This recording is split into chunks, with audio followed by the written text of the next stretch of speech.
નમસ્કાર, સત્યમેવ જયતે લાઈવ ન્યૂઝમાં આપનું સ્વાગત છે। વડોદરા શહેરના ગોરવા વિસ્તારમાં નાયરા પેટ્રોલ પંપ સામે બે પક્ષ વચ્ચે મારામારીનો બનાવ બન્યો હતો।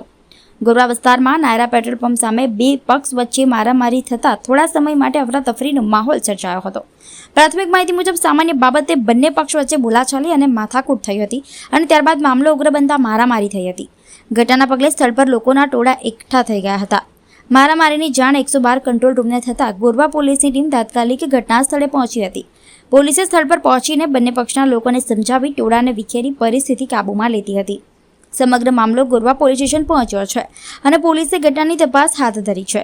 ગોરવા વિસ્તારમાં અસામાજિક તત્વોના વધતા આતંકના આક્ષેપો વચ્ચે આ ઘટનાને લઈને પોલીસની કામગીરી સામે પણ સવાલો ઉઠી રહ્યા છે। જોકે મારામારી પાછળનું ચોક્કસ કારણ અને સંડોવાયેલા લોકો આ અંગે પોલીસ તપાસ બાદ વધુ વિગતો સામે આવશે।